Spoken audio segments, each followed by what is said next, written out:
Bienvenue à tous sur votre chaîne TV Actu France.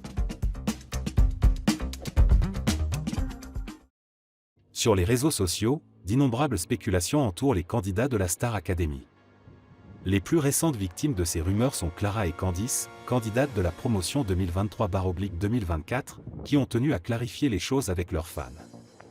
À l'approche de la finale, seuls 5 candidats restent en lice pour décrocher la victoire: Elena, Lenny, Axel, Julien et Pierre. Ce dernier a déjà assuré sa place en demi-finale en étant immunisé lors de la dernière évaluation.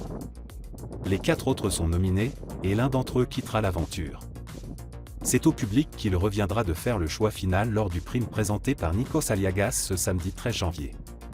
En attendant les résultats, les fans du célèbre télécrochet de TF1 se mobilisent sur les réseaux sociaux pour soutenir leurs favoris.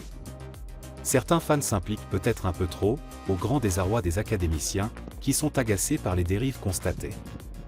Une partie du public se livre à des campagnes de dénigrement envers d'autres talents, créant une atmosphère tendue à laquelle Clara et Candice, élèves de la promotion 2023/2024 constamment mises en opposition par les internautes, ont décidé de réagir. Réunies sur le plateau de la Star Academy pour répéter le prochain prime, les 2 jeunes femmes ont profité de l'occasion pour mettre les choses au clair.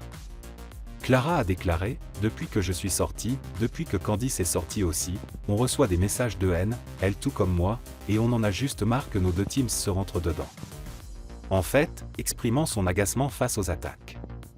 Candice a ajouté « On s'adore » avant de déposer un baiser sur la joue de sa camarade. Bien que touchée par le soutien inconditionnel de ses fans, Clara déplore la façon dont certains expriment leur amour. Les gens ne comprennent pas que, juste à la base, on s'aime, regrette la candidate de 23 ans. Ça part sur quelque chose de bienveillant dans le sens où vous essayez de défendre l'une et l'autre, sauf qu'à la fin c'est juste méchant. Cette mise au point est jugée nécessaire par les 2 jeunes femmes qui, contrairement aux rumeurs, s'entendent parfaitement. On avait besoin de faire cette mise au point parce que ça nous énerve, a conclu Candice. Est-ce suffisant pour faire taire les mauvaises langues?